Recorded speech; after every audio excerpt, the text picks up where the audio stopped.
اعوذ باللہ من الشیطان اللعین الرجیم بسم اللہ الرحمن الرحیم رب اشرح لی صدری ویسر لی امری واحلل عقدۃ من لسانی یفقهوا قولی ان اللہ وملائکتہ یصلون علی النبی یا ایہا الذین آمنوا صلوا علیہ وسلموا تسلیما۔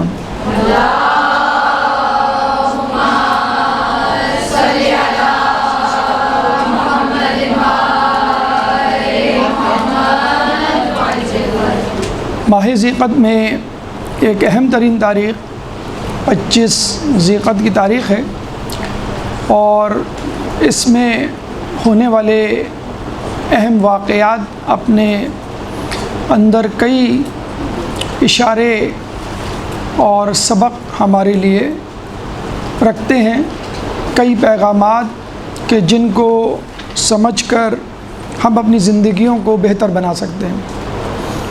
لیکن اس سے پہلے کہ ہم 25 ذیقعدہ میں ہونے والے واقعات کو آپ کے سامنے پیش کریں، ان کے پیغامات کو آپ کے سامنے پیش کریں، تمہیداً ایک گفتگو کہ یہ واقعات اور اہم تواریخ کیوں کر منائی جاتی ہیں، اس کا فائدہ کیا ہے، اور اس سے ملتی جلتی تاریخیں، واقعات، تہوار جو غیر اسلامی ہیں لیکن بظاہر بہتر نظر آتی ہیں، کیا ان کو بھی منانا چاہیے؟ کیونکہ آج کل کا دور کراس کلچرزم کا دور ہے۔ انٹرنیٹ کی وجہ سے دنیا حقیقتاً گلوبل ولیج میں تبدیل ہو گئی ہے، بلکہ ولیج کیا، اب ایک کمرہ ہے کہ جس کے اندر پوری دنیا آپ کی ہتھیلی پر آ سکتی ہے۔ اب انٹرنیٹ میڈیا کی وجہ سے دنیا کے ایک کونے میں ہونے والا واقعہ، تہوار لمحے بھر میں بلکہ اسی وقت لائیو آپ کے سامنے موجود ہوتا ہے۔ چنانچہ ہماری نوجوان نسل بلکہ تمامی افراد ان واقعات، ان تہواروں کو دیکھنے اور اس سے متاثر ہونے میں بہت زیادہ وقت نہیں لگاتے۔ چنانچہ سوالات اٹھائے جاتے ہیں کہ جب ہم دہاء الارض مناتے ہیں، یوم غدیر مناتے ہیں، عید مباہلہ مناتے ہیں، یوم ولادت، یوم شہادت مناتے ہیں، تو کیا ہم ان جیسے دوسرے تہوار خوشی کے یا غم کے، خصوصی طور پہ خوشی کے حوالے سے زیادہ سوالات ہوتے ہیں کہ ہم وہ تہوار منا سکتے ہیں؟ مثلاً کرسمس ہے، مثلاً ہولی ہے، مثلاً ہیلووین ڈے، مثلاً Basant, mother's day, father's day, earth day وغیرہ وغیرہ۔ تو ان تہواروں اور اہم ایام کو منانے کے حوالے سے واضح پالیسی ہمارے یہاں علماء نے جو مرتب کی ہے وہ یوں کہ کچھ تہوار تو 100% ناکارہ اور 100% مضر رساں ہیں، جن کو قطعی طور پہ نہیں منانا چاہیے اور بائیکاٹ کرنا چاہیے، حوصلہ شکنی کرنی چاہیے۔ اور کچھ تہوار ایسے ہیں جن میں تھوڑی بہت ترمیم، امینڈمنٹس کے بعد ان کو منایا جا سکتا ہے۔ جو تہوار ہم نہیں منا سکتے قطعاً، ان کی مثال نجس العین اشیاء جیسی ہے کہ جو کبھی بھی پاک نہیں ہو سکتی، جیسے کتا، کافر، شراب، سور، چاہے ان کو آپ کتنا ہی دھو لیں، پاک و صاف کر لیں، پرفیوم چھڑک لیں، لیکن وہ پاک نہیں ہو سکتے، دوسروں کو نجس ضرور کر سکتے ہیں۔ دوسرے وہ تہوار ہیں کہ جو متنجس کی حیثیت یا حکم رکھتے ہیں، یعنی کوئی چیز پاک ہے، کپڑا، لباس، دری، ٹیبل نجس ہو گئی، آپ نے اس کو دھویا، وہ پاک ہو گئی، یا جو بھی طریقے ہیں۔ تو اب وہ کون سے تہوار ہیں جو نجس العین ہیں، جن کو ہم قطعی طور پہ نہیں منا سکتے؟ اس میں مثلاً عقیدے کے اعتبار سے تہوار جن کو ہم منائیں تو گویا ہم انہی کے عقیدے کے کہلائیں، اور کچھ وہ تہوار جن کی بنیاد لہو و لعب پر ہے، فواحشات پر ہے، منکرات پر ہے اور دینی عقائد سے بالکل متضاد۔ تو جو تہوار ہم نہیں منا سکتے، ایام ہم نہیں منا سکتے، اس میں جو پیش ہے، ہولی ہندوؤں کے یہاں جو ہوتی ہے، کرسمس جو کرسچنز کے یہاں ہوتی ہے۔ اچھا، اس میں بھی یہ ہے کہ بعض اوقات بنیاد صحیح ہے تہوار کی، لیکن تہوار خود غلط ہے۔ جیسے کرسمس یوم ولادت ہے حضرت عیسیٰ علیہ السلام کا، بظاہر منانے میں کوئی حرج نہیں، خود دہو الارض میں عیسیٰ علیہ السلام کی ولادت اسلامی نقطہ نگاہ سے ہم اس کو ایک واقعے یا ایک فضیلت کے طور پہ مذکور کرتے ہیں، اس کو مینشن کرتے ہیں۔ لیکن اس وقت جو منظر نامہ ہے کرسمس کا 100% لہو و لعب میں ڈوبا ہوا ہے، فواحشات میں ڈوبا ہوا ہے، مادیت پرستی میں ڈوبا ہوا ہے۔ اسی طرح ویلنٹائن ڈے، اس کی بنیاد ہی فواحشات پر، غیر شرعی محبت اور دوستی پر۔ اس کو چاہے آپ جتنا مشرقی یا اسلامائز کرنے کی کوشش کریں، ماں کی محبت، بہن بھائی کی محبت، باپ کی محبت وغیرہ وغیرہ، بات بنتی ہوئی نظر نہیں آتی۔ بسنت ہے، ہیلووین ڈے ہے، بے سروپا حرکات و سکنات ہیں، غیر شرعی امور ہیں، فواحشات جن میں آپ کو مبتلا ہونا پڑتا ہے۔ اور بین الاقوامی کمپنیز، ملٹی نیشنل کمپنیز اپنی پروڈکٹس بیچنے کے لیے کوئی دقیقہ فروغ گزاشت نہیں کرتی، یعنی they do not leave any stone unturned. وہ پوری کوشش کرتی ہیں کہ ہر تہوار کو کیش کیا جائے، بلکہ صریحاً واضح طور پر حلال، تاکیداً واجب یا شرعی طور پہ، مکمل طور پہ حرمت میں ڈوبے ہوئے، یعنی مقدس تہوار، ان کو بھی کیش کیا جاتا ہے۔ عید اور بقرعید کو بھی کیش کیا جاتا ہے۔ عید میں چاند رات میں جو کچھ ہوتا ہے ہمارے یہاں، بقرعید میں بکرا منڈی کے نام پہ جو کاروبار ہوتا ہے ہمارے یہاں، تو اس سے اصل روحانیت کاروباری حضرات، مادیت پرستی میں مبتلا افراد وہ کھینچ لیتے ہیں۔ لیکن بہرحال یہ تو شرعی طور پہ بنائے گئے شارع کی طرف سے تہوار ہیں، ان کو تو ہمیں منانا ہے، وہ چیزیں ہٹا دینی ہیں جو ان کو غیر شرعی طریقے پر منظم کیے ہوئے ہیں۔ تو جو تہوار نہیں منانے چاہیے ان کی چند مثالیں، اس جیسی اور مثالیں۔ جو تہوار ہم منا سکتے ہیں، حالانکہ مغرب کی طرف سے آئے ہیں، اور وہ بھی ہم نوجوان نسل کی ضد پر کہہ لیجئے یا ماحول میں اتنا زیادہ ان کا اثر ہے، تو بہتر یہ جانا جاتا ہے کہ ان کو اسلامائز کر کے منا لیا جائے، اور اس طرح منایا جائے کہ لگے کہ یہ خود ہمارا ہی تہوار ہے، اس میں کوئی حرج نہیں۔ جیسے مدرس ڈے منایا جاتا ہے 8 مئی کو، تو مدرس ڈے 8 مئی منانے کے بعد بجائے ہم 20 جمادی الثانی کو کیوں نہ منائیں، جو کہ ولادت ہے شہزادی کونین جناب سیدہ فاطمہ الزہرا سلام اللہ علیہا۔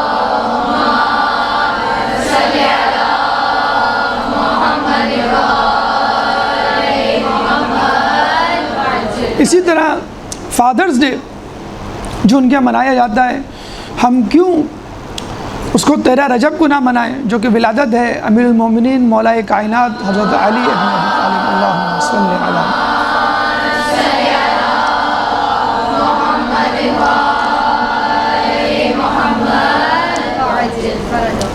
اسی طرح ایک اور تہوار یا دن ارتھ ڈے، زمین کی یاد میں، کہ جس میں 174 کنٹریز میں 700 NGOs مختلف سیمینارز کرتے ہیں، مظاہرے کرتے ہیں، یادداشتیں پیش کی جاتی ہیں، عہد و پیمان کیا جاتا ہے کہ اس دنیا کو، اس کرۂ ارض کو، اس ارتھ کو بہتر سے بہتر بنائیں گے۔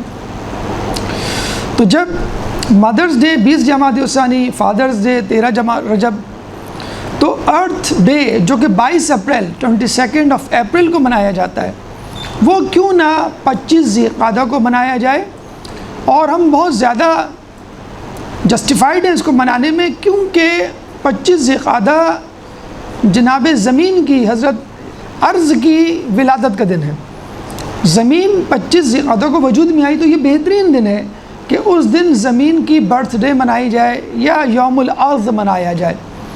اور ہم سمجھتے ہیں کہ یوم الارض منانے کے لیے ہم سے بہتر افراد یا کمیونٹی، مذہب، ملت کوئی اور نہیں ہوگی، کیونکہ ہم اس زمین کے حقیقی وارث ہیں، ہم اس زمین کے خلیفہ ہیں، اور دوسروں کو بھی خلیفہ بنایا گیا تھا، کیونکہ بحیثیت مجموعی انسان کو خلیفہ بنایا گیا تھا، انی جاعل فی الارض خلیفہ، اور پھر اس کی وساطت سے، وسیلے سے ان کے اصحاب، ان کے ماننے والے، ان کے پیروکاروں کو بنایا گیا۔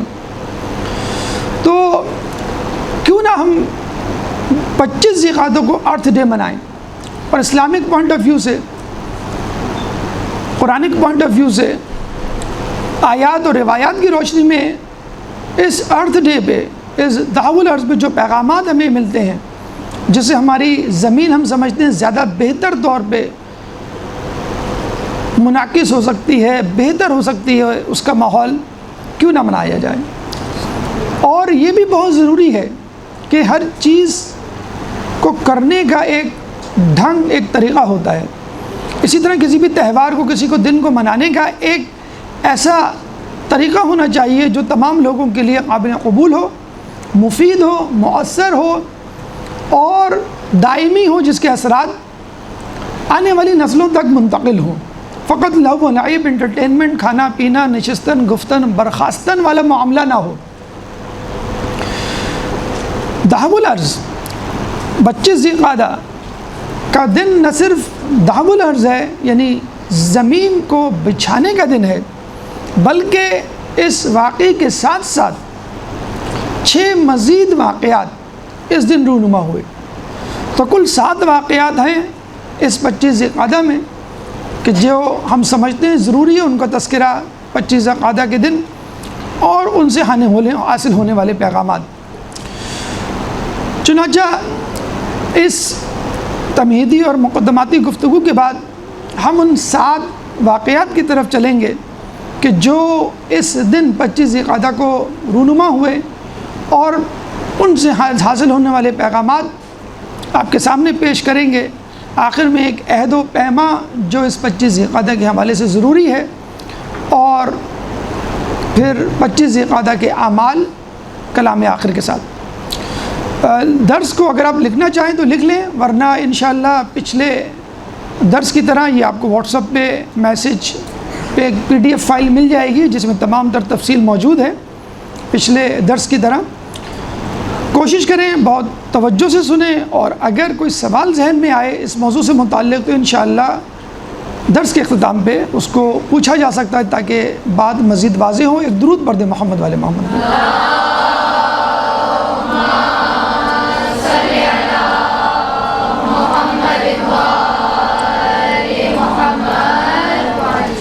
پچیس ذی القعدہ کا پہلا اور اہم ترین واقعہ دعو الارض، زمین کو بچھایا جانا۔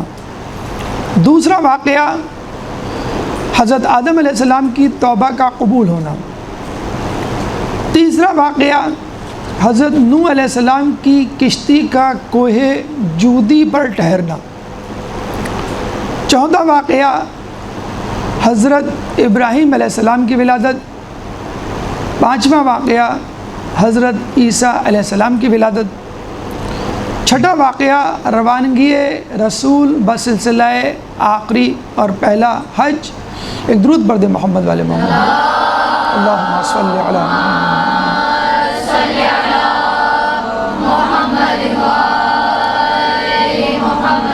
ساتواں واقعہ رسول کے جانشینوں میں سے آخری حجت کا قیام عجل اللہ تعالی فرجہ۔ اللہم صلی علی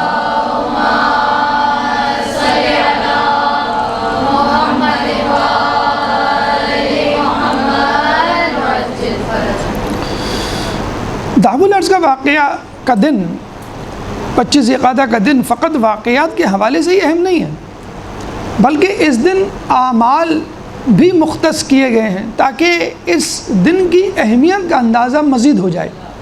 بعض اوقات بہت سارے ایام ہوتے ہیں لیکن کوئی خاص مستحبات یا بالکل ہی مستحب کوئی نہیں ہوتا، آپ کی مرضی، آپ اس کو جس طرح منا لیں، لیکن باقاعدہ تاکید ہے، کئی ائمہ سے روایت ہے کہ اس دن کیا کیا واقعات ہوئے اور اس کو کس طرح منانا چاہیے اور کیا اعمال کرنے چاہیے۔ تو پہلا 25 ذی القعدہ کو ہونے والا پہلا واقعہ دعو الارض، زمین کا بچھایا جانا۔ اگر ہم لفظ دحول یا دحو کی طرف جائیں، دحو الارض کی طرف، تو فعل یفعلو کے وزن پر دحوا یحوؤ یہ بنتا ہے، جس کا مطلب ہے پھیلانا، بچھانا۔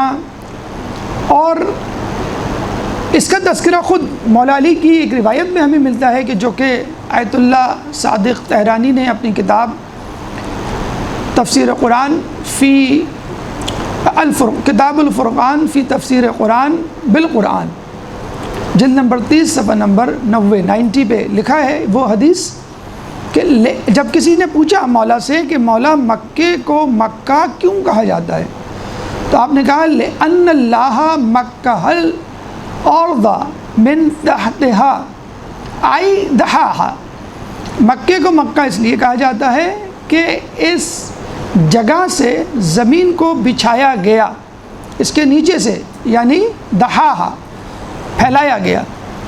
تو لفظ مکہ، لفظ دحو یا دحا یہ پھیلانے اور جسے کہتے ہیں بچھانے کے معنوں میں استعمال ہوتا ہے۔ جس طرح آپ دری بچھاتے ہیں تو جو دری ہوتی ہے وہ رولڈ اپ ہوتی ہے، قالین رولڈ اپ ہوتا ہے، دسترخوان رول کیا ہوا ہوتا ہے، آپ اس کو گھماتے ہیں اور بچھاتے ہیں، انرول کرتے ہیں۔ تو بالکل اسی طرح زمین کو بچھایا گیا اور اس کی ابتدا مکے سے ہوئی، اور روایتوں کے مطابق مکے میں بھی خانہ کعبہ کی زمین، خانہ کعبہ کے نیچے جو زمین ہے اس سے اس کی ابتدا ہوئی، چنانچہ مکے کو مکہ اسی لیے کہا جاتا ہے۔ قرآن میں اس واقعے کا، تخلیق زمین کا یا بچھانے کا کہاں ذکر ہے؟ سورہ نازعات آیت نمبر 30، وَالْأَرْضَ بَعْدَ ذَلِكَ دَحَاهَا، اور اس کے بعد ہم نے زمین کو بچھایا۔ کس کے بعد؟ آسمانوں کے بنانے کے بعد۔ زمین دن اور رات بنانے کے بعد اللہ نے زمین کو بچھایا، اس کے بعد پانی اس میں سے نکالا اور جانداروں کے لیے اناج کا بندوبست کیا۔ تو سیکوینس آف کریشن، ترتیب تخلیق کیا ہے؟ آسمان کا بنایا جانا، روز و شب کا وجود میں آنا، پھر اس کے بعد زمین کا بچھایا جانا، پھر پانی کا نکلنا، پھر جاندار۔ یہ ترتیب ہے تخلیق کی سورہ نازعات کے مطابق۔ پھر خود لفظ دحاہا سورہ شمس آیت نمبر 6، جس میں اللہ تعالیٰ 11 قسموں کے کھانے کے بعد انسان کے تزکیہ نفس کو اصل کامیابی قرار دے رہا ہے۔ وَالشَّمْسِ وَضُحَاهَا وَالْقَمَرِ إِذَا تَلَاهَا وَالنَّهَارِ إِذَا جَلَّاهَا وَاللَّيْلِ إِذَا يَغْشَاهَا وَالسَّمَاءِ وَمَا بَنَاهَا وَالْأَرْضِ وَمَا طَحَاهَا۔ تو دحاہا، طحاہا، دحو، یہ مکہ، یہ تمام ملتے جلتے الفاظ ہیں، سینونیمز۔ تو اللہ تعالیٰ نے جہاں سورج کی قسم کھائی، چاند کی قسم کھائی، دن کی قسم کھائی، رات کی قسم کھائی، آسمان کی قسم کھائی، زمین اور اس کو بچھانے والے کی قسم بھی اس نے کھائی، یعنی it is one of the most important thing, یعنی جتنی قسمیں کھائی گئی ہیں اس میں ایک اہم ترین چیز دنیا کے بچھائے جانے والے کی قسم بھی ہے۔ اسی طرح کائنات کی تخلیق، زمین اور آسمان کے بننے کے حوالے سے سورہ انبیاء آیت نمبر 30، اس میں اللہ فرماتا ہے ان السماوات والارض کانتا رتقا ففتقناہما وجعلنا من الماء كل شيء حي افلا يؤمنون۔ ان السماوات والارض، بے شک زمین و آسمان جڑے ہوئے تھے، ففتقناہما، ہم نے ان دونوں کو جدا کیا، وجعلنا من الماء كل شيء، اور ہم نے ہر چیز کو پانی سے پیدا کیا، حی، جاندار چیز کو۔ افلا یؤمنون، کیا تم یقین نہیں رکھتے؟ تو اس کا مطلب کیا ہوا؟ زمین و آسمان پہلے یکجا تھے، اکائی تھے، ایک تھے، پھر وہ الگ ہوئے۔ آپ نے دیکھا ہوگا ہم کوئی چیز جب الگ کرتے ہیں تو بعض اوقات ٹوٹتی ہے، اس میں سے ریزے نکلتے ہیں، بعض اوقات اگر لکوڈ ہوتا تھا وہ بھی نکلتا ہے. مثلا ہم کسی پھل کو چھیلیں، مثلا موسمی کو ہم چھیلیں، انار کو چھیلیں تو اس میں سے رس نکلتا ہے، کچھ انار کے اندر سے نکلتا ہے، کچھ اس کے چھلکے میں سے نکلتا ہے. تو یہ آیت جب ہمارے پانچویں امام باقر العلوم امام محمد باقر علیہ السلام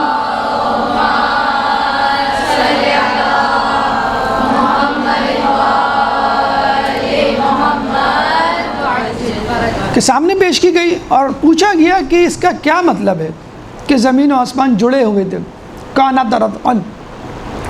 تو امام نے کہا کہ زمین اور آسمان دونوں کے راستے بند تھے، جب اللہ نے ان کو علیحدہ کیا تو راستے کھل گئے، آسمان سے پانی برسا اور زمین سے اناج اگا. یعنی دونوں کے منہ بند تھے، جب الگ ہوئے تو دونوں کے منہ کھل گئے اور آسمان سے اللہ نے پانی برسایا، پانی جب زمین پر پڑا تو اس میں سے سبزہ ہوگا، سبزے سے پودے، اناج، پھل اور سبزی. پانی آسمان سے اور اناج غذا زمین سے. اچھا، یہ دونوں چیزیں انسان کے لیے زندہ رہنے کے لیے اہم ترین ہیں. پانی کے بغیر چند دن زندہ نہیں رہ سکتا اور کھانے کے بغیر چند ہفتوں زندہ نہیں رہ سکتا.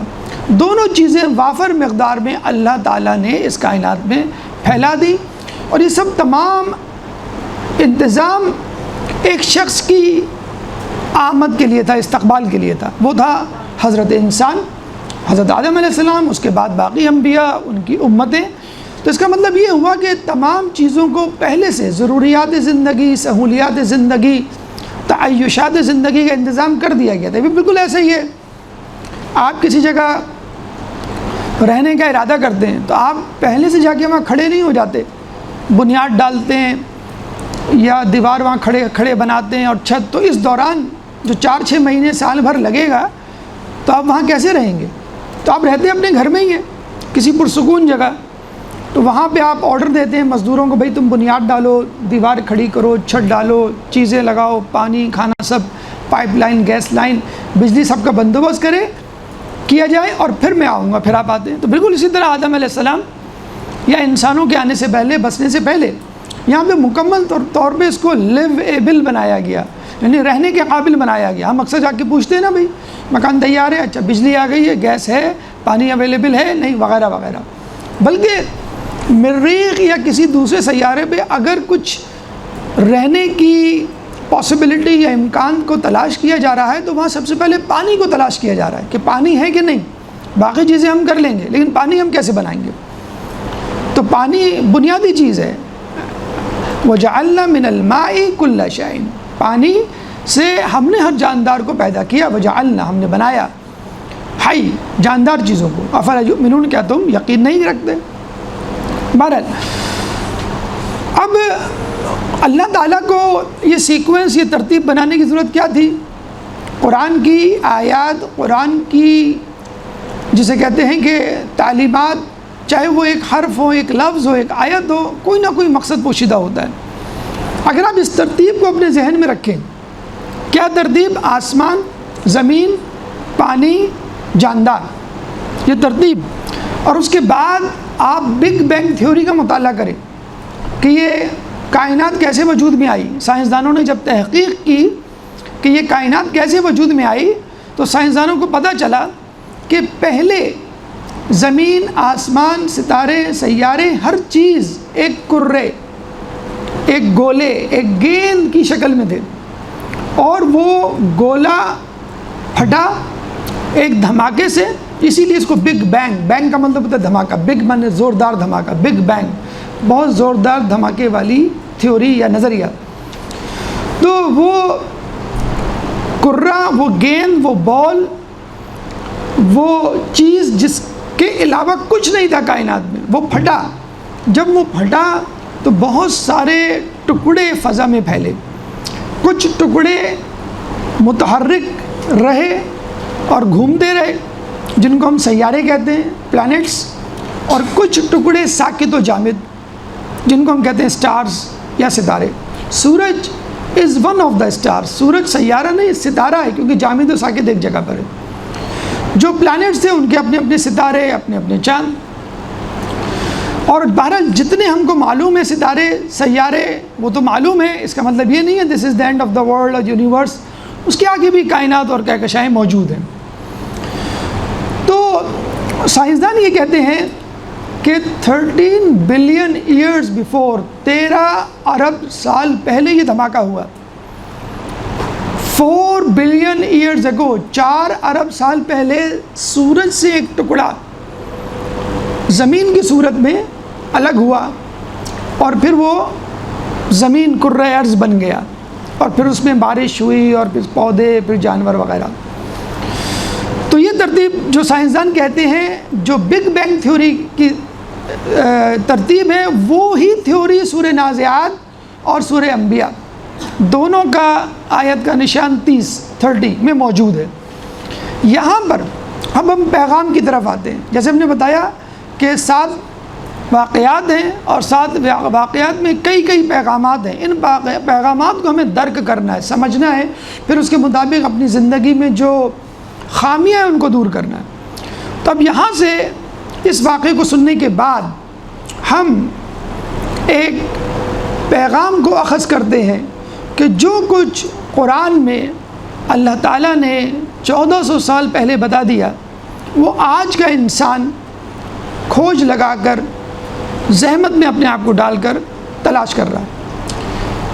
اگر یہ بات، اب آپ یہ کہیں گے یہ بات کیسے پتہ چلی، تو ظاہر سی بات ہے سائنسدانوں کو تو آج کھوج کے بعد پتہ چلی، یہ بات رسول کو کیا نہیں معلوم ہوگی جو قرآن کو پہنچانے والے ہیں؟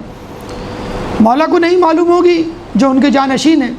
لیکن لوگوں نے کبھی زحمت ہی نہیں کی کہ وہ پوچھیں اپنے آس پاس رونما ہونے والی چیزوں کے بارے میں۔ جب مولا کہا کرتے تھے سلونی قبل ان تفقدونی، تو وہ پوچھا کرتے تھے میری داڑھی میں بال کتنے ہیں، میری بکری کہیں کھو گئی ہے، وہ کہیں نہ خدا نخواستہ۔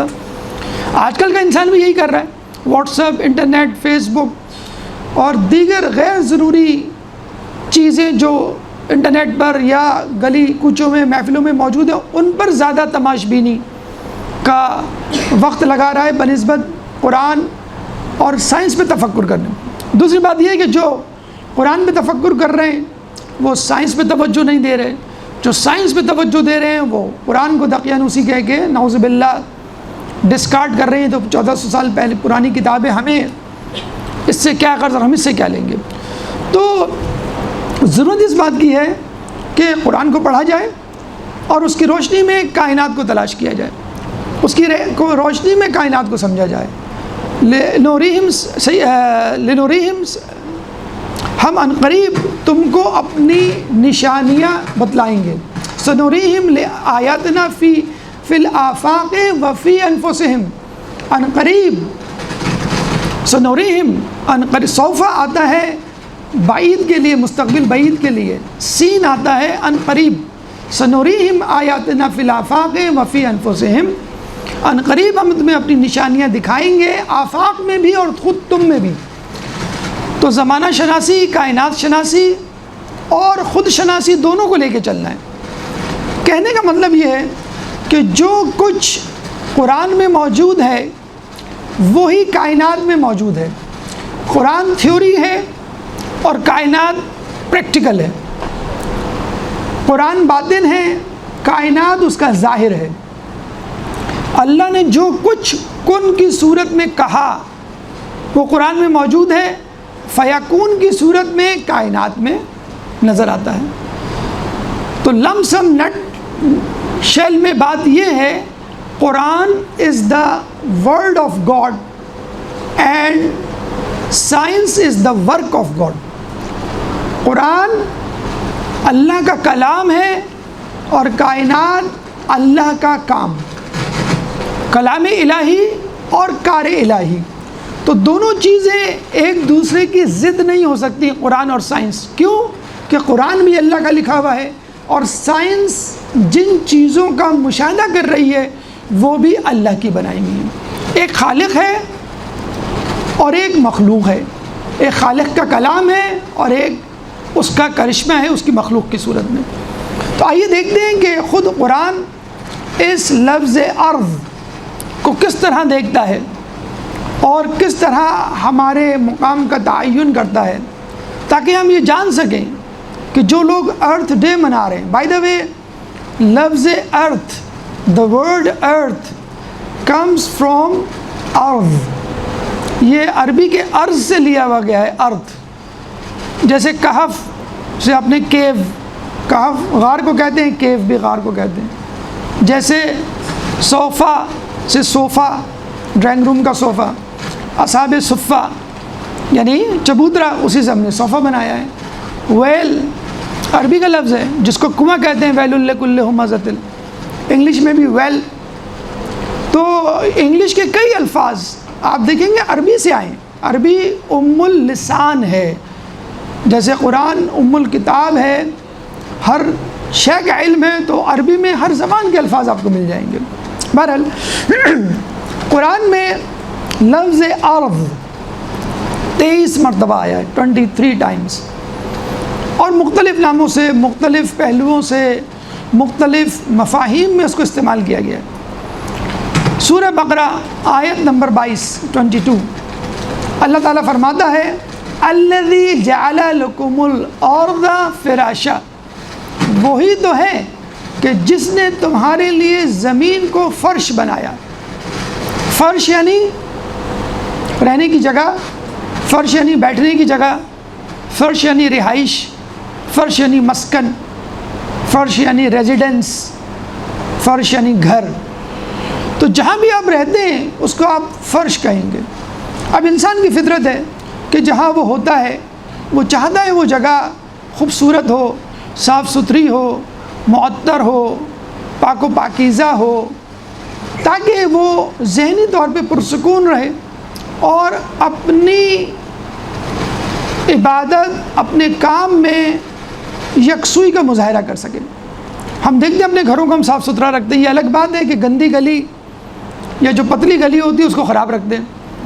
گھر میں کوڑا نہیں ہوگا, گھر کے باہر ہم کھڑکی سے کوڑا یوں پھینک دیں گے جیسے ہم مریخ پر پھینک رہے ہیں یا کوڑے دان میں پھینک رہے ہیں. سولجر بازار ہو, کھارا جار ہو, گلشن اقبال ہو, جہاں بھی آپ گاڑی کسی فلیٹ کے سامنے کھڑی کر دیں تو بس اوپر سے نالے کا پانی آئے گا, وہ نجس ہے نہیں نجس ہے, وہ آپ کی گاڑی کو دھو دے گا یا خراب کر دے گا, جو بھی آپ کہہ لیں. چلیں نالے کو, پانی کو نہیں معلوم کہ میں کہاں گر رہا ہوں, اوپر سے پانی کی پیک بھی آتی ہے, وہ تو کسی کے منہ سے آ رہی ہوگی. یہ کل ہم نے خود اپنا مظاہرہ دیکھا جب ہم اس درس کی تیاری کر رہے تھے. ہم نے کہا بڑی اچھی مثال ملی ہے ہم کو کہ ہم یہ نہیں خیال کرتے کہ ہمارے سامنے والی زمین, اپنی زمین کو تو ہم صاف رکھ دیں, اپنی گاڑی کو ہم چمچماتا ہوا رکھ دیں. کچھ عرصے پہلے ڈان اخبار میں ہم نے ایک ایڈیٹوریل کسی کا پڑھا کہ میں ایک 5 اسٹار ہوٹل کے سامنے کھڑا ہوا تھا, تو میں نے ایک گاڑی دیکھی, بہت ہی خوبصورت. گاڑی کا شیشہ آہستہ آہستہ اترا, ایک ہاتھ باہر آیا اور اس نے ایک چاکلیٹ کا ریپر باہر پھینک دیا. مجھے بڑا غصہ آیا کہ میں جا کے اس کو بولوں کہ آپ نے اتنی بڑی گاڑی رکھی ہوئی ہے اور آپ کو سینس نہیں ہے, یعنی ہونڈا سیوک ہے, سیوک سینس نہیں ہے. تو میں جب بھاگا ان کے پاس گیا, پتہ چلا وہ پاکستان کے بہت بڑے مشہور سائنسدان تھے. اب ان کا نام بہرحال لینا مناسب نہیں ہے.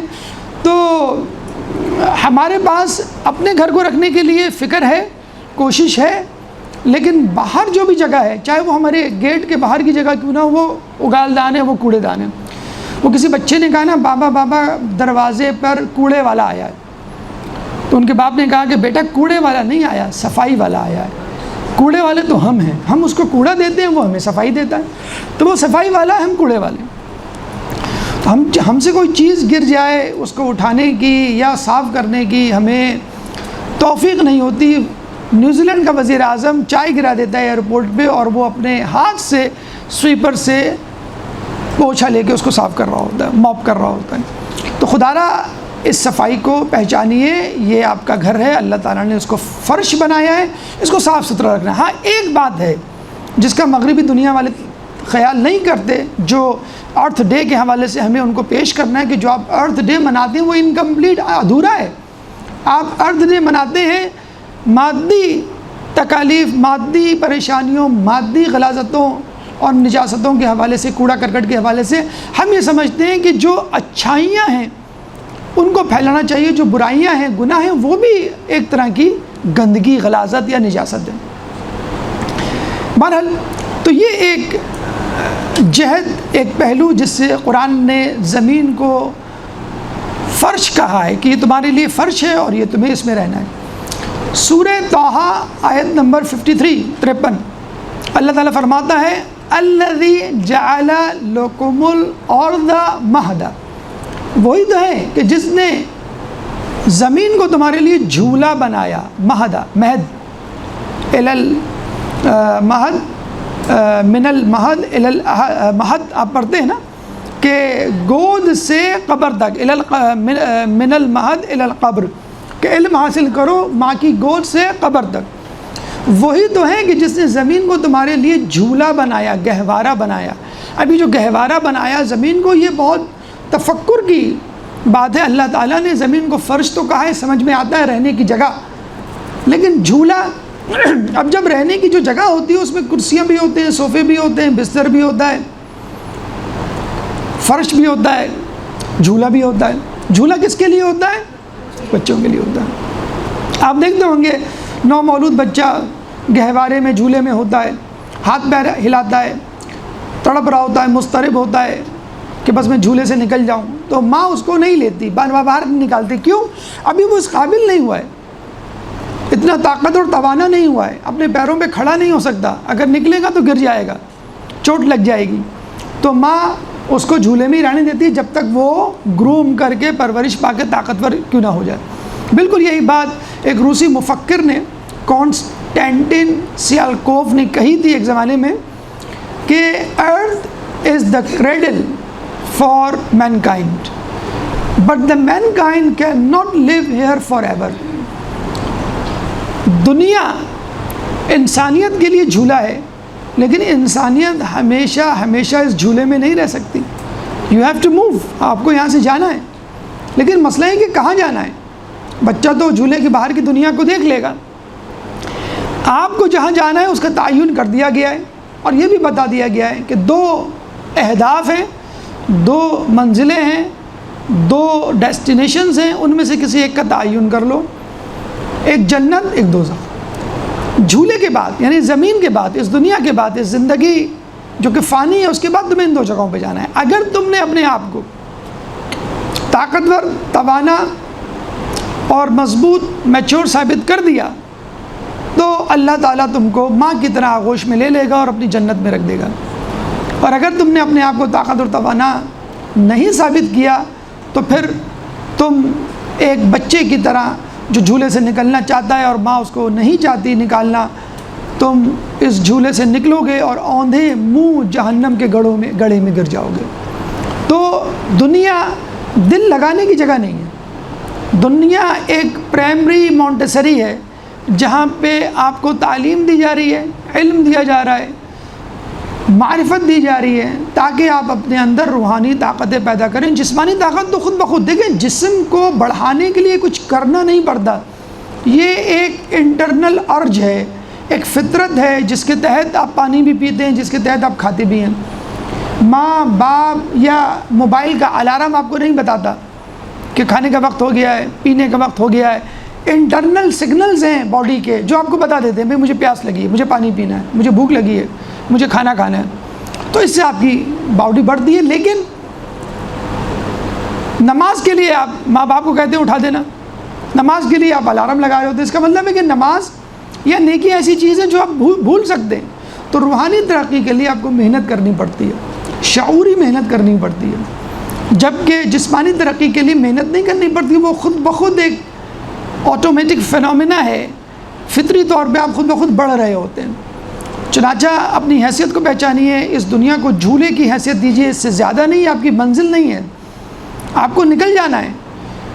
تمام تر سہولیات، جس کو ہم کہہ لیں فضولیات، اس دنیا کے لیے اتنا نہ کریں کہ آپ کا دل یہاں لگ جائے۔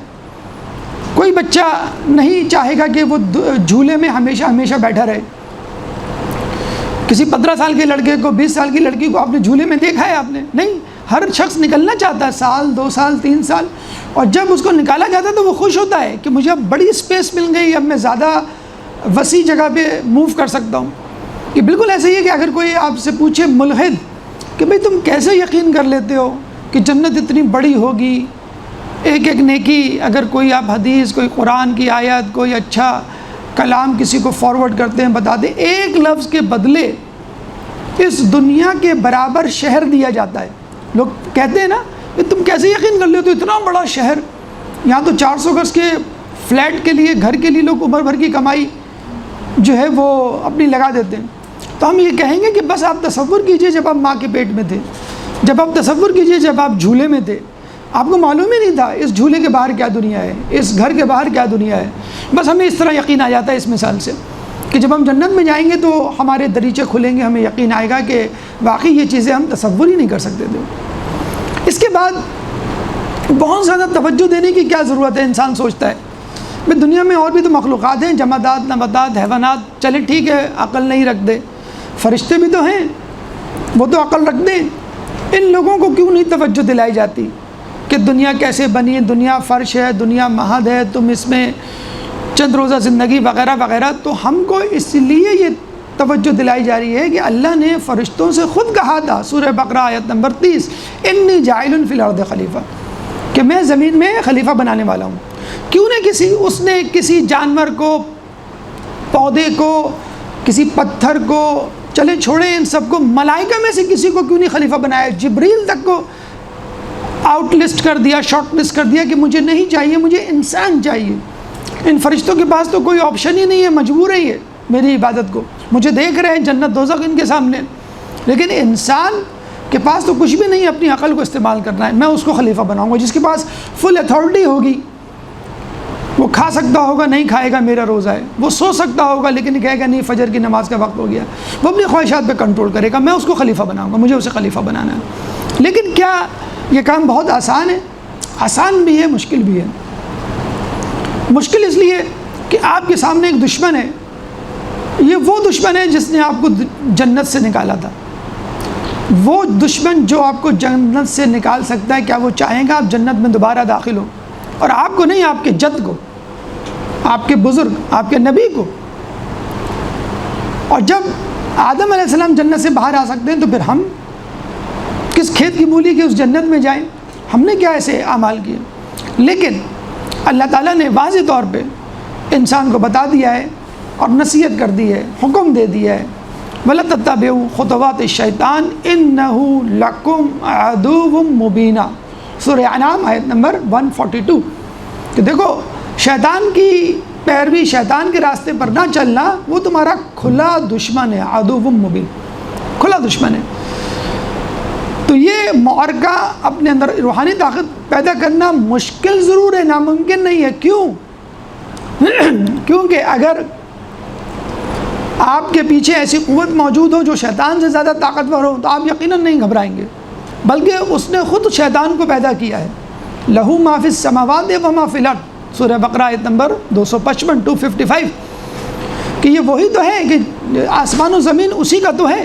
تو اس کا مطلب کیا ہوا؟ شیطان بھی اس کی تخلیق کردہ ہے، دشمن بھی اس کی تخلیق کردہ ہیں۔ اگر آپ چاہیں تو اس سے مدد لے کے، کمک لے کر شیطان پر، اس کے چیلے چانٹوں پر، اپنے دشمنوں پر غالب آ سکتے ہیں۔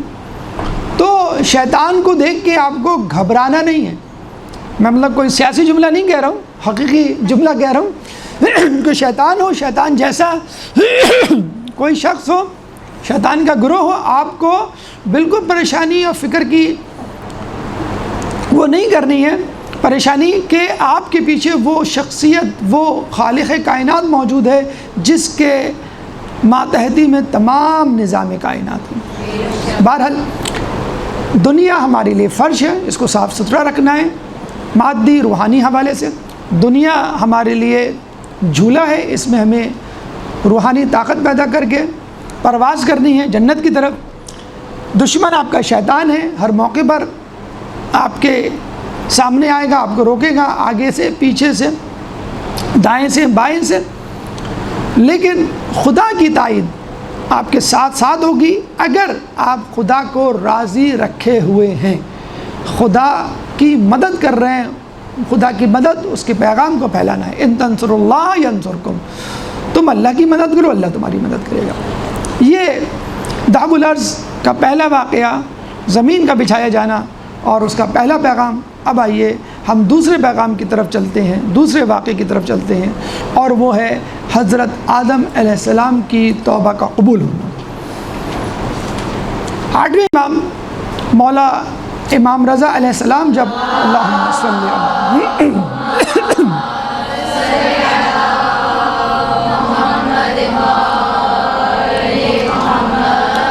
خراسان کی سفر کے دوران مرو پہنچتے ہیں، وہاں قیام کے دوران روزہ رکھتے ہیں اور اپنے ملنے کے لیے آنے والوں سے کہتے ہیں آج کے دن روزہ رکھو، میرا بھی روزہ ہے، کیونکہ آج کے دن اللہ تعالیٰ نے اس زمین پر پہلی نظر رحمت کی اور اس زمین کو خلق کیا۔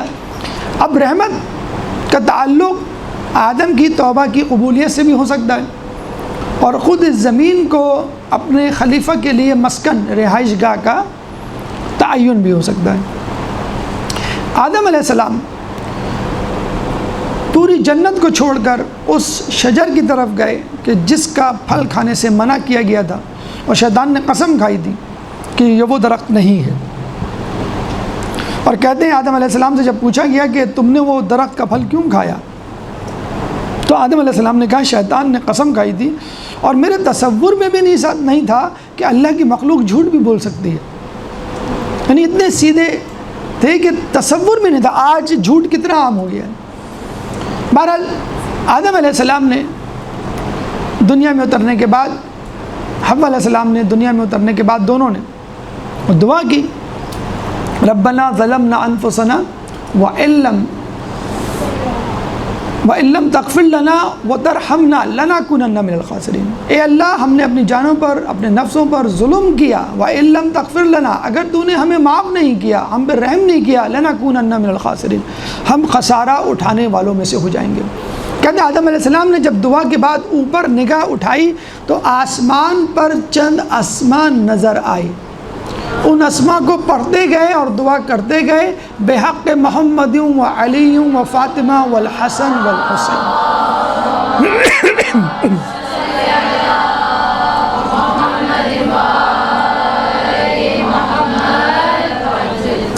اعظم کی دعا فوراً قبول ہو گئی۔ یہاں ہمیں یہ پیغام ملتا ہے کہ اگر آپ سے گناہ ہو جائے تو مایوس نہ ہوئی، اللہ تعالیٰ معاف کرنے، اگر وہ آدم علیہ السلام کی دعا جو نبی تھے قبول کر سکتا ہے تو پھر آپ کی توبہ کیوں نہیں قبول کر سکتا؟ قُلْ يَا عِبَادِيَ الَّذِينَ أَسْرَفُوا عَلَىٰ أَنفُسِهِمْ لَا تَقْنَطُوا مِن رَحْمَةِ اللَّهِ إِنَّ اللَّهَ يَغْفِرُ الذُّنُوبَ جَمِيعًا۔ کہہ دو میرے عبادت گزار بندوں سے اگر وہ اپنے نفوس پر اسراف کر بیٹھیں، یعنی گناہ کر بیٹھیں، لا تقنطوا من رحمت اللہ، اللہ کی رحمت سے مایوس نہ ہو، ان اللہ یغفر الذنوب جمیعا، اللہ تعالیٰ جمیعا ہر قسم کے تمام گناہوں کو معاف کر دے گا۔ تو مت گھبرائیے کہ آپ نے کتنے گناہ کیے، اگر توبہ کا دروازہ، مولا کہتے ہیں کہ مجھے اس گناہ کی کوئی پرواہ نہیں کہ جس کے بعد مجھے 2 رکعت نماز پڑھنے کا موقع مل جائے، اگر 2 رکعت نماز پڑھنے کا موقع مل گیا تو میں اللہ کو منا لوں گا۔ تو پہلا پیغام یہ ہے کہ مایوس نہیں ہونا ہے، کیونکہ غیر معصوم ہونے کے ناطے روزانہ گناہ ہوں گے، روزانہ توبہ کرنی ہوگی اور روزانہ آپ کو معاف کیا جائے گا۔ ایک صحابی نے رسول سے پوچھا اگر مجھ سے گناہ ہو جائے، رسول نے کہا توبہ کر لے، کہنے پھر دوبارہ ہو جائے، رسول نے کہا پھر توبہ کر لے، اس نے کہا پھر گناہ ہو جائے، رسول نے کہا پھر توبہ کر لے، اس نے کہا پھر گناہ ہو جائے، وہ کہتا گیا، رسول کہتے گئے کہ توبہ کر لے، توبہ کر لے، آخر میں رسول نے کہا ہاں اللہ تجھے معاف کر دے گا، چاہے تجھے خود کتنا کیوں برا نہ لگے۔ آپ کو برا لگے گا توبہ کرتے ہوئے، نہیں، اللہ کو نہیں برا لگے گا توبہ کرتے ہوئے۔ حر کی توبہ کو یاد کیجئے کہ کس طرح پوری زندگی اہل بیت کی دشمنی اور بس صبح فجر کے بعد اضطراب اور توبہ، اور ایسی توبہ کہ کسی کو رومال فاطمہ نصیب نہ ہوا سوائے جناب حر کے۔ اللہم صلی علی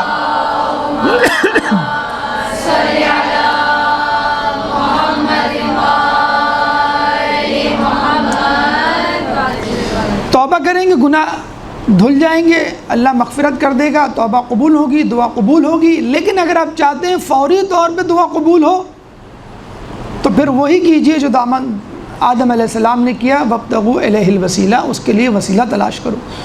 پنجتن کا وسیلہ، اہل بیت کا وسیلہ، درود کی صورت میں دعا سے پہلے اور بعد میں وسیلہ تلاش کیجیے. اللہ تعالیٰ کو شرم آئے گی کہ وہ درود تو قبول کر لے اور دعا کو واپس کر دے. ایک درود پڑھ دے محمد والے محمد. اللہم صلی علی محمد.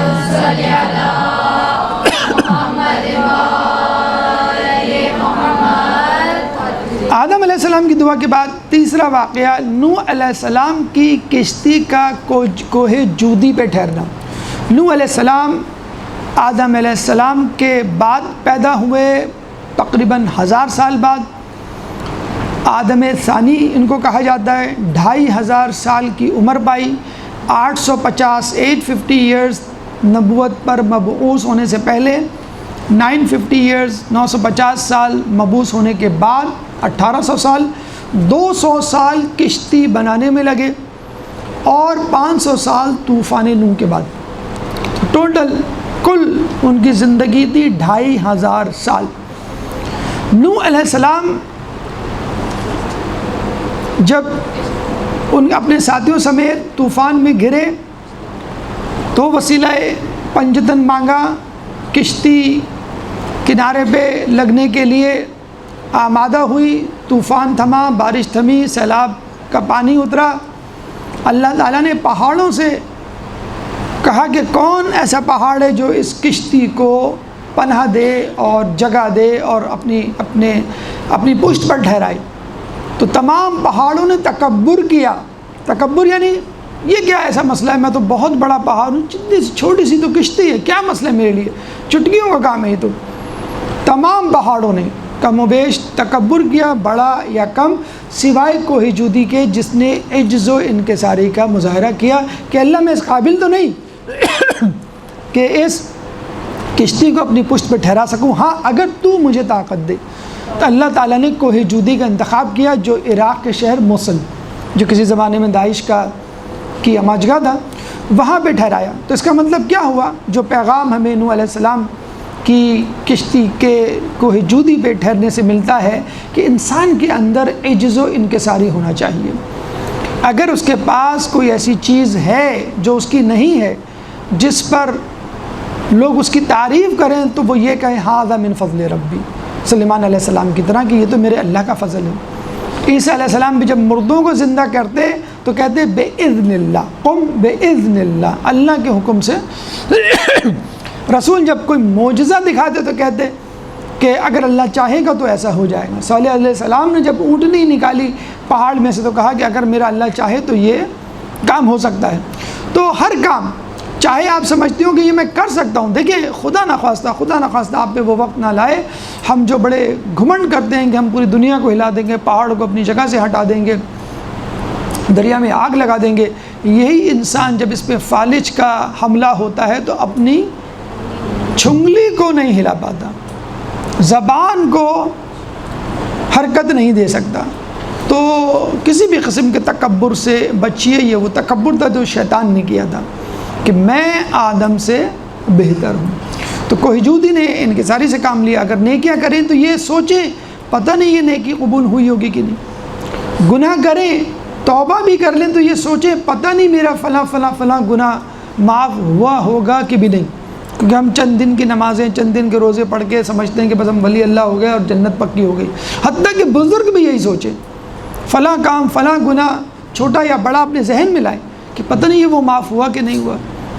نیکیاں جو آپ کر رہے ہیں، اول تو سیدھی سی بات ہے زیادہ تر بہترین نیکیاں ایسی ہیں جو کسی کام کی نہیں. اگر آپ سمجھتے بھی ہیں کہ واقعی یہ نماز قبول ہو گئی ہوگی، یہ صدقہ جو میں نے چھپ کے دیا ہے قبول ہو گیا ہوگا، تو بھی سوچیں کہ آپ کوئی اپنے نفس کو خوش تو نہیں کر رہے کہ دیکھو میں نے اتنی نمازیں پڑھ لی، اتنے روزے رکھ لیے، میں نے اتنا پیسہ دیا، وہ خوش ہو گیا، کسی نے نہیں دیکھا. لیکن ایک نفس کو اس کے لیے تو نہیں، خدا کو خوش کرنے کے لیے کرنا ہے آپ کو. دوسری اہم چیز استقامت. نوح علیہ السلام نے 2500 سال کی زندگی پائی. ہم 70-80 سال کی زندگی پاتے ہیں اور کہتے ہیں اللہ بہت نمازیں پڑھ لی، بہت روزے رکھ لیے، بہت گناہوں سے بچ گئے، بہت نیکیاں کر لی، بس بہت ہو گیا. ہم چند سالوں کی تبلیغات میں حصہ لیتے ہیں، ہم کہتے ہیں بھائی ممبر سے بہت کچھ کہتے ہیں، درس بہت دیتے ہیں، بچوں کو نصیحت اور مشورے کرتے ہیں. کیا کریں، آج کل کے بچے مانتے نہیں، میں نے تو کہنا ہی چھوڑ دیا ہے. مائیں اکثر کہتی ہیں بھئی بڑا بچہ بڑا ہو گیا، بس یہ برا بھلا خود سمجھتا ہے، بس بالغ ہو گیا، 18 سال کا ہو گیا، یونیورسٹی جا رہا ہے، یا بچی ہو یہ تو اب مجھے خود پڑھانے لگی ہے وغیرہ وغیرہ۔ نہیں، ماں باپ کتنے بوڑھے کیوں نہ ہو جائیں اس درخت کی طرح ہوتے ہیں جو پھل تو نہیں دیتا، چھاؤں ضرور دیتا ہے۔ بھوک مٹ جاتی ہے پھل سے، لیکن سکون چھاؤں میں ملتا ہے۔ تو آپ 70 سال کے ہوں، 80 سال کے ہوں، کمپیوٹر لٹریٹ ہوں نہیں ہوں، کچھ لوگ کہتے ہیں ہمیں کمپیوٹر نہیں آتا، موبائل نہیں آتا، ہم بچوں کو کیا سکھائیں؟ آپ کی بتائی ہوئی باتیں، کہانیاں، بچپن کے قصے آج کل کے ٹام اینڈ جیری کارٹون سے لاکھ درجے بہتر ہیں۔ لطف اندوز تو ہو جاتا ہے بچہ، لیکن اس میں وہ روحانی سکون نہیں ملتا۔ پیناڈول سے سر کا درد تو ٹھیک ہو جاتا ہے، لیکن وہ سکون جو ماں اپنے بچے کا سر دبا کر یا اس کی پیشانی پہ اپنے ہاتھ رکھ کے سورہ فاتحہ کو دم کرتی ہے یا اس کا سر دباتی ہے، اس کا مزہ ہی کچھ اور ہے۔ تو اپنے آپ کو یہ نہ سمجھیے کہ بھائی بہت دن ہو گئے، 2500 سال کی کتنے لوگ ایمان لائے؟ 2500 سال کے حساب سے تو بہت سارے، رسول اللہ 1,24,000 ان کے ساتھ لوگ تھے، اور 63 سال کی زندگی، 2500 سال اگر آپ دیکھیں 80 افراد ایمان لائے۔ ابراہیم علیہ السلام پر کون ایمان لائے؟ ان کے گھر والے فقط۔ لوط علیہ السلام پر کون ایمان لایا؟ کوئی بھی ایمان نہیں لایا۔ کچھ انبیاء دنیا سے ایسے ہی چلے گئے واپس، کوئی ایک فرد بھی ایمان نہیں لایا، جس میں لوط علیہ السلام بھی تھے۔ ابراہیم علیہ السلام اولو العزم نمبر 2، رسول کے بعد فوری کتنے لوگ ایمان لائے؟ بی بی سارہ، بی بی حاجرہ، اسماعیل، یعقوب، اور تھا ہی کون؟ اسحاق کون تھا ان کے پاس؟ کوئی ہمیں نہیں ملتا، بہت کم لوگ۔ بہرحال تو استقامت سیکھیے، نوح علیہ السلام سے سیکھیے۔ اور ایک اہم بات جو عموماً لوگوں کو نہیں معلوم کہ نوح علیہ السلام کا اصل نام عبد الشکور تھا۔ شاکر یعنی شکر کرنے والا، شکور بہت زیادہ شکر کرنے والا۔ چوتھے امام، امام زین العابدین علیہ السلام،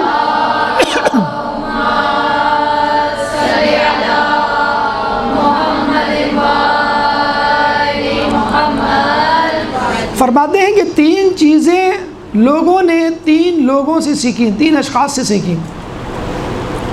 شکر نوح علیہ السلام سے، صبر ایوب علیہ السلام سے، اور حسد قابیل سے۔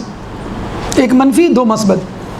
تو شکر کرنا ہے تو ایوب کو، نوح علیہ السلام کو دیکھیے، صبر کرنا ہے تو ایوب علیہ السلام کو، اور خدا نخواستہ حسد سے بچنا ہے تو شیطان کو دیکھیے کہ کس طرح، قابیل کو دیکھیے کہ کس طرح چھوٹی سی بات پر اس نے جو ہے وہ چھوٹی سی بات کہنے کا مطلب ہے اس موقع پہ کہ جب تمام نعمتیں ان کے پاس تھیں، لیکن ایک اہم بات پر، خلافت کے موضوع پر کہ خلافت مجھے کیوں نہیں ملی، میرے بھائی کو کیوں مل گئی، اس پر اس نے قتل کر ڈالا اور حسد کیا۔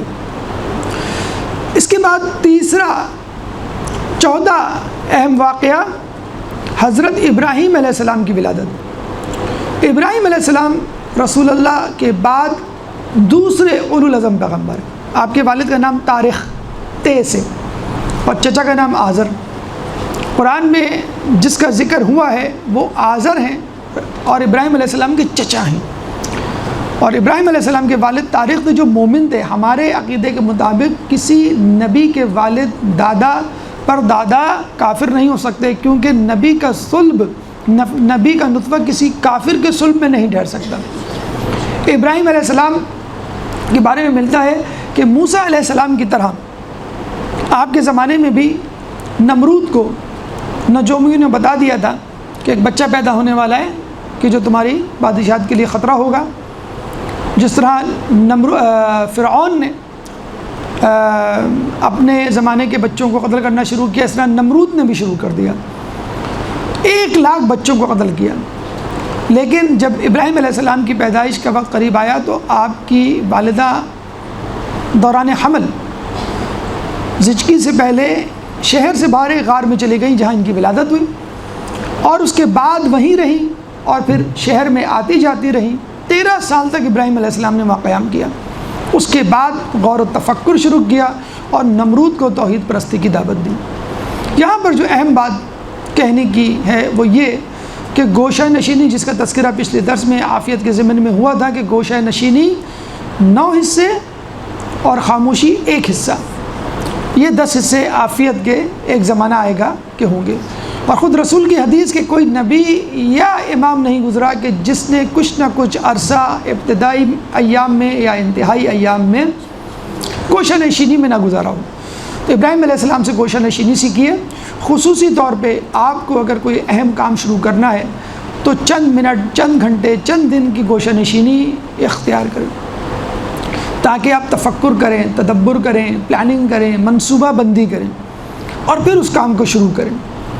دوسری اہم بات، آپ کی والدہ کا آپ کو غار میں ابتدائی سالوں میں رکھنا کہ لوگ اس کی جان کے در پہ ہیں۔ جب ایک ماں اپنے بچے کی جسمانی حالت اور خطرے سے پریشان فکر مند ہو سکتی ہے اور اپنے گھر سے دور کہیں رکھ سکتی ہے، تو کیا ایک عورت اپنے بچے کے ایمان کی فکر کے لیے اس کو لوگوں سے دور اپنے پاس نہیں رکھ سکتی؟ ایمان زیادہ اہم ہے بنسبت جسم کے، بنسبت جسمانی طاقت کے۔ آج کل کی عورتیں بچوں کے ایمان کے حوالے سے کیوں نہیں سوچتی؟ ابراہیم علیہ السلام کی ماں ان کو 13 سال تک آئسولیشن میں اور تنہائی میں رکھتی ہیں، اور یہاں کیسی ماں ہے کہ اپنے بچے کو ٹیبلٹ دے دے گی، اپنے بچے کو کمپیوٹر دے دے گی، موبائل دے دے گی کہ چلو جان چھٹی گھنٹہ 2 گھنٹے کے لیے۔ وہ آپ کو کیا معلوم بچہ اس اسکرین پہ کیا دیکھ رہا ہے؟ 5 سال 10 سال کے بچے وہ کچھ دیکھ رہے ہیں جو 20 سالوں میں لوگ جا کے دیکھتے تھے۔ حدیث میں آیا ہے کہ قیامت اس وقت تک نہیں آئے گی کہ جب عورتوں سے اور بچوں سے معصومیت، حیا نہ چلی جائے۔ عورتوں سے اور بچوں سے حیا جب تک نہیں چلی جائے گی قیامت نہیں آئے گی۔ یہ وہ زمانہ نہیں ہے آخری زمانہ کہ بچوں اور عورتوں سے حیا چلی گئی ہے۔ ڈیجیٹل مارکیٹنگ ایک نیا شعبہ کہ جس میں آپ چیٹ کے ذریعے کلائنٹ پکڑتے ہیں۔ اگر آپ مرد ہیں اور کلائنٹ کوئی عورت ہے تو وہ پیمنٹ کی بجائے صاف کہہ دیتی ہے کہ آپ مجھ سے دوستی کر لیں، پیمنٹ چھوڑیں۔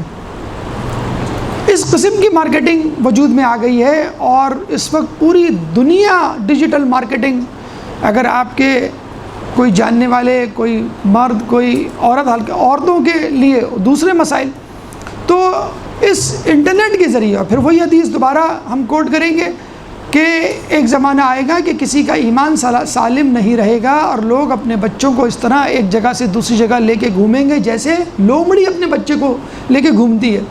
کون سا زمانہ ہوگا؟ رسول نے کہا وہ زمانہ کہ جب مال کمانا، روزی کمانا حرام سے خالی نہیں ہوگا، یعنی حرام کیے بغیر آپ روزی نہیں کما سکتے۔ اس زمانے میں تجرد کی زندگی حلال ہو جائے گی، اکیلے رہنا، گوشہ نشینی گویا حلال ہو جائے، چاہے وہ عارضی اور کچھ وقت کے لیے کیوں نہ ہو۔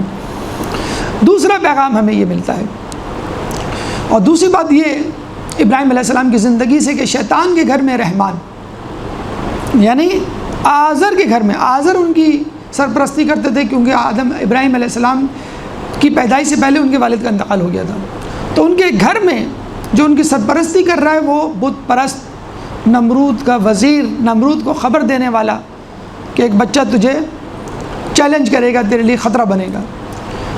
ابراہیم علیہ السلام نے اپنے بت پرست چچا کے ہوتے ہوئے نمرود کے سامنے تبلیغ اور توحید پیش کی۔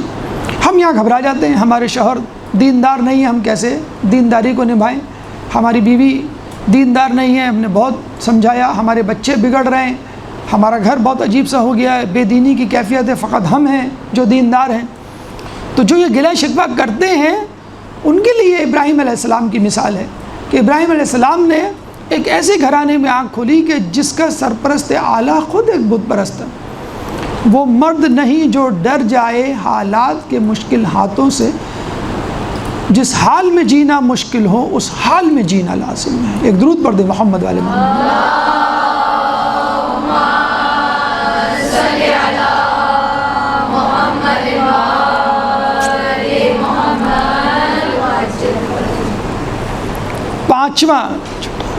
پانچواں پیغام حضرت عیسیٰ علیہ السلام کی ولادت 25 ذی القعدہ کے دن، رسول اللہ سے 570 ایئرز پہلے آپ اس دنیا میں آئے۔ آپ کے آنے سے پہلے آپ کی والدہ بی بی مریم سلام اللہ علیہا گوشہ نشینی کی زندگی گزار رہی تھیں، کیونکہ آپ کے والد نے منت مانی تھی اگر میری اولاد ہوئی تو میں بیت المقدس کی مجاوری کے لیے دے دوں گا، یعنی وہ اولاد، وہ بیٹا، وہ لڑکا بیت المقدس مسجد کا ہو کے رہ جائے گا، وہیں عبادت کرے گا اور وہیں روز و شب گزارے گا۔ تو لڑکی ہوئی، بی بی مریم پریشان، لوگوں نے کہا بھی تم نے منت مانی ہے، لڑکا لڑکی تو نہیں کہا، تم نے کہا تھا جو بھی اولاد ہوگی اب تمہیں رکھنا پڑے گا۔ وہ وہاں رہی اور پھر اللہ تعالیٰ نے ان کو عیسیٰ علیہ السلام کے آنے کی خوشخبری دی، اور جب ولادت کا وقت قریب آیا تو کہا کہ تم یہاں سے دور کہیں چلی جاؤ۔ ولادت ہوئی، وہ عیسیٰ علیہ السلام کو لے کر لوگوں کے درمیان آئی، لوگوں نے تہمت لگانا شروع کی۔ اللہ نے کہا کہ تم اس بچے کو اشارہ کرو، وہ تمہاری عصمت کی گواہی دے گا۔ عصمت کی گواہی تو خود قرآن بھی دیتا ہے بی بی مریم کی۔ تو لوگوں نے جب یہ سنا تو کہا کیف نکلم من کان فی المہد صبیا، سورہ مریم آیت نمبر 29۔ ارے ہم اس بچے سے کیا کلام کریں جو جھولے میں ہے۔ ان کا جملہ بھی ختم ہوا نہیں تھا کہ عیسیٰ علیہ السلام گہوارے سے گویا ہوئے۔ قال انی عبد اللہ آتانی الکتاب وجعلنی نبیا، سورہ مریم آیت نمبر 30، کہ میں اللہ کا بندہ ہوں، مجھ پر کتاب اتری اور میں اللہ نے مجھ کو نبی بنایا۔ اور پھر لوگوں کے منہ بند ہوئے اور ان کی تہمت ان کے دامن سے ہٹی۔ یہاں پہ یہ پیغام ہمیں ملتا ہے جو ہم سے زیادہ عیسائی دنیا کو لینا چاہیے، جو میری کرسمس مناتے ہیں اور بی بی مریم کے مجسمے کو چوراہوں پہ نصب کرتے ہیں، ان کی تصویروں کو اپنی دیواروں پہ آویزاں کرتے ہیں، کہ آپ کی عورت جب بی بی مریم کو اپنا آئیڈیل کہتی ہے تو بی بی مریم جیسا حلیہ کیوں نہیں اختیار کرتی؟ آپ کی عورت جب بی بی مریم کو آئیڈیل کہتی ہے تو ان جیسی روش اور سیرت کیوں نہیں اختیار کرتی؟ عیسیٰ علیہ السلام اور بی بی مریم کی سیرت، ان کا زہد، ان کی پاکیزگی، ان کا حجاب اور ان کی معصومیت کا ایک شمع آپ کے اندر، آپ کی زندگی میں کیوں نہیں نظر آتا؟ جو لوگ، اچھا سب سے پہلے تو اس میں یہ کہ بی بی مریم کو کہا گیا کہ آپ کے بیٹے کی ولادت ہونے والی ہے، آپ باہر جائیں، اور یہاں پر فاطمہ بنت اسد کو کہا گیا کہ بیٹے کی ولادت ہونے والی ہے، اندر آ جاؤ۔ تو پہلی فضیلت، اللہم صلی علی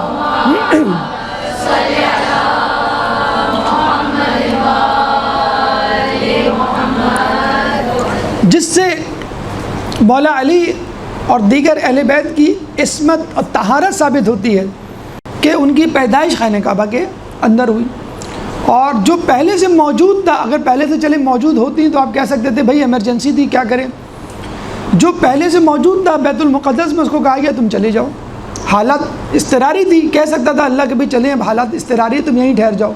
اور یہاں پر جو باہر عورت ہے جس کے لیے دروازہ نہیں کھلتا، عام آدمی کے لیے بھی دروازہ نہیں کھلتا تھا، کبھی کبھی دروازہ کھلتا تھا، دروازے سے بھی نہیں دیوار سے، اس کو کہا گیا تم اندر آ جاؤ۔ پھر ان کا یہ کہنا کہ بن باپ کے کیسے بچہ آ گیا، آج تک عیسائی دنیا یہ کہہ رہی تھی، اب سائنسی تحقیق کے بعد کہ جس کے مطابق کلوننگ کے ذریعے ایک انسان کا ٹیشو کسی بھی جگہ سے، انگلی سے، آپ کے منہ سے، معدے سے لیا جائے، ایک ٹیشو چند ملی میٹر کا، اس کو خاص جگہ، خاص انوائرمنٹ میں رکھا جائے جس کو آرٹیفیشل یوٹرس کہہ سکتے ہیں، اس میں نشوونما دی جائے تو وہ ٹیشو بے عین ہی ہو بہو ویسا انسان بن جائے گا جس سے آپ نے ٹیشو لیا ہے۔ اس کا جب تجربہ ہوا تو پوری دنیا پھرتے ہیں حیرت میں آ گئی۔ پہلے تجربہ ایک بھیڑ پر ہوا، شیپ پر، ڈولی نام کی شیپ تھی، 70s میں شاید یہ ہوا تھا، لیکن اس پہ پابندی لگ گئی۔ پابندی یوں لگی کہ اگر مسلمانوں کے ہیرو اس طرح بنا کے لوگوں نے پیش کرنا شروع کر دیے تو پھر ہم کہاں جائیں گے، اور جگہ جگہ جسے کہتے ہیں کہ ہمیں مشکلات کا سامنا کرنا پڑے گا۔ تو ابھی تک یہ پابندی ہے، لیکن بہرحال یہ جواب مل گیا کہ ایک انسان ماں تو کیا باپ کے بغیر بھی پیدا ہو سکتا ہے۔ ہم تو آدم علیہ السلام کو کہہ رہے تھے کہ ماں اور باپ دونوں کے بغیر پیدا ہوئے، جیسے کہ قرآن میں ہے۔ تو یہاں پر وہی دوبارہ بات آ گئی کہ آرٹیفیشل گرومنگ، ڈیولپمنٹ یا فیٹس کو گرو کر کے اس جیسا انسان ہو بہو، جانور ہو انسان ہو، بنایا جا رہا ہے۔ تیسری اہم چیز خود حضرت عیسیٰ علیہ السلام کے حوالے سے کہ عیسیٰ علیہ السلام بوسیلہ مادر، بوسیلہ بی بی مریم سلیمان علیہ السلام کی نسل سے قرار دیے گئے.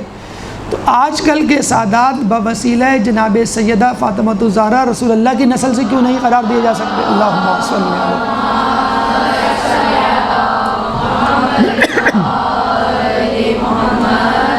بی بی مریم کے حوالے سے مغربی عورت کو ایک پیغام، اور خود آج کل کے نوجوان مردوں، نوجوان عورتوں کے لیے بہت اہم، کہ قیامت کے دن ایک خوبصورت حسین عورت کو لایا جائے گا جو کہ قبیح فعل میں ملوث پائی گئی ہوگی. اللہ اسے کہے گا کہ تو نے یہ گناہ کیوں کیا؟ وہ عورت کہے گی میں بہت خوبصورت تھی، حسین تھی، میں کیا کروں. آج کل کی لڑکیاں تو فیس بک پہ تصویریں بھی ڈالتی ہیں کہ دیکھو میں اتنی حسین ہوں کہ میرے اتنے فالوورز ہیں، پھر فخر سے بتاتی ہیں I have that much followers.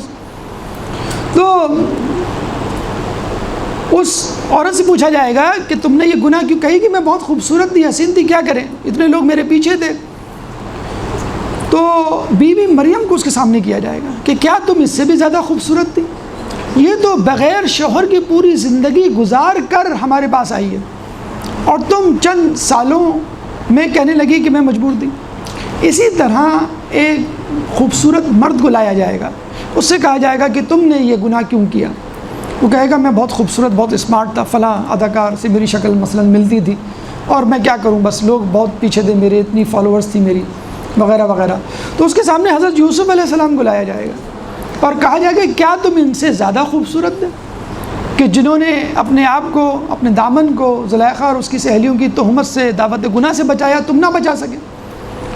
ایک باپ نے، آج کل کے باپ نے آج کل کے لڑکے سے کہا بیٹا اب تم جوان ہو رہے ہو، اپنی نظروں کی حفاظت کرنا، اور دیکھو کسی لڑکی کے پیچھے نہ جانا کہ اس کی عصمت کو تار تار کر سکو. اس کے پیچھے جانے سے پہلے اپنی گھر کی عورتوں کا، اپنی ماں، اپنی بہن کا ضرور سوچ لینا. بچے نے چابی گھماتے گھماتے، بابا آپ کس زمانے کی بات کر رہے ہیں؟ اپنے زمانے کی. آج کل تو لڑکیاں خود آتی ہیں. باپ نے کہا بیٹا زلیخائیں بہت ہیں، یوسف ایک ہوتا ہے، تم یوسف بننے کی کوشش کرنا. ایک درود پڑھ دے محمد والے محمد. اللہم صلی علی.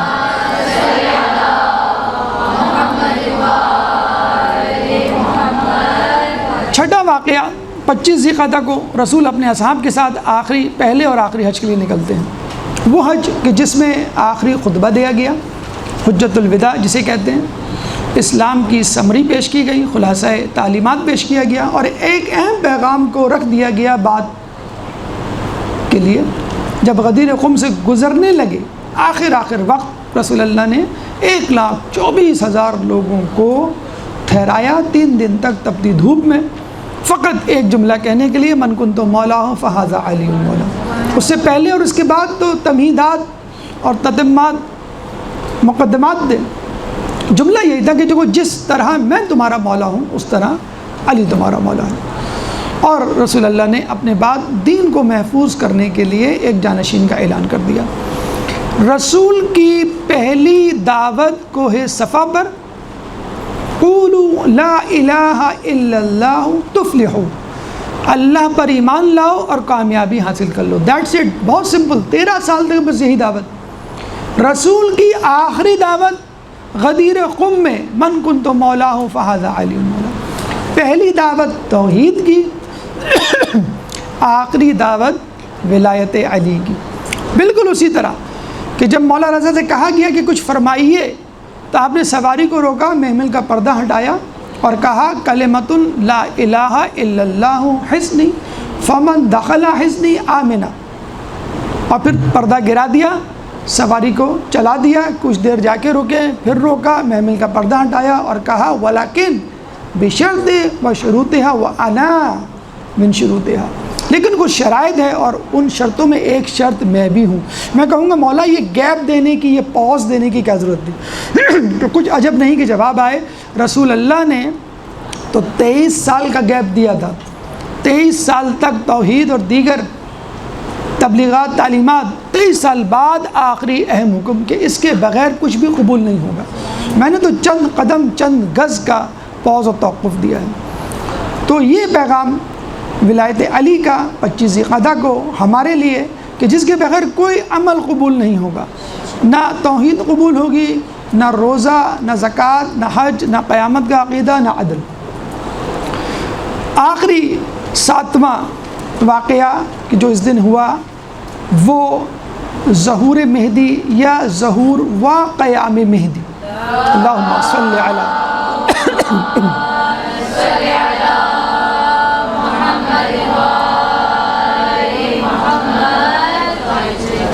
کون مہدی؟ وہ آخری خلیفہ کہ جس کی ابتدا آدم علیہ السلام سے ہوئی، وہ مہدی کہ جو اس زمین کو اس وقت روحانی غلاظتوں سے زیادہ مادی غلاظتوں سے کم بھری ہوئی ہے، ظلم سے بھری ہوئی ہے، عدل سے اس طرح بھر دے گا کہ جیسے ظلم سے بھری ہوئی تھی۔ وہ مہدی کہ جو خلیفہ اول سے لے کے خاتم تک، وہ مہدی کہ جس کے پیچھے عیسیٰ علیہ السلام نماز پڑھیں گے اور ان کے حکم پر دجال کو قتل کریں گے۔ اگر مہدی کے لشکر میں شامل ہونا ہے تو آپ کو آدم علیہ السلام کی توبہ کو یاد رکھنا ہے، کوہ جودی کی انکساری کو یاد رکھنا ہے، ابراہیم علیہ السلام کی گوشہ نشینی کو یاد رکھنا ہے، بی بی مریم کی عصمت کو یاد رکھنا ہے، اور عیسیٰ علیہ السلام کے زہد کو یاد رکھنا ہے۔ اللہ تعالیٰ سے دعا ہے کہ اللہ تعالیٰ ہمیں اس دن دہو الارض کے پیغامات کو سمجھنے، درک کرنے، اس پہ عمل کرنے کی توفیق عطا فرمائے۔ کچھ اعمال مختصراً آپ کے سامنے پیش کرتے چلیں کہ اس دن غسل کرنا، نماز چاشت ظہر سے پہلے 2 رکعت، ہر رکعت میں سورہ شمس 5 مرتبہ، روزے کی بڑی تاکید ہے جس کو امام نقی علیہ السلام نے باقاعدہ اپنے ایک صحابی کے لیے کہا کہ جو ان سے جب پوچھنے کے لیے آیا تو سوال پوچھے بغیر کہا کہ تم فلاں مسئلے کو حل کرنے کے لیے آئے ہو، اور کہا کہ سن لو سال کے 4 اہم ایام ہیں روزے کے حوالے سے: 17 ربیع الاول بعثت رسول، 18 ذی الحج ولایت علی کا اعلان، 25 ذی-القعدہ دہو الارض، اور 27 رجب بعثت رسول۔ اس دن روزہ رکھنے کے حوالے سے جو ثواب ہے خود مولا رضا نے اس کو منقول کیا ہے، روایت کیا ہے۔ پیر کے دن غالباً ہے دہو الارض، منگل کو، تو اس دن روزہ رکھنے کا ثواب 70 سال کے روزے رکھنے کے برابر، 70 سال کے گناہ کو ہٹانے دھونے کا موجب، مغفرت کا موجب۔ 70 سال ہماری زندگی نہیں ہے، پاکستان میں جو ایوریج ایج ہے 57 ایئرز۔ اس کے بعد اگر کوئی شخص رات میں شب بیداری بھی کرے، عبادت کرے، اور دن میں روزہ بھی رکھے، تو 100 سال کی ایسی عبادت گزار زندگی جس میں اس نے رات کو رات بھر عبادت کی ہو اور دن بھر اس نے روزہ رکھا ہو۔ اس کے بعد 2 رکعت نماز، سورہ شمس 5 مرتبہ ہر رکعت میں، 2 دعائیں مختصر سی، یا داعی الکعبہ اور ایک لا حول ولا سے شروع ہوتی ہے، اور زیارت امام رضا۔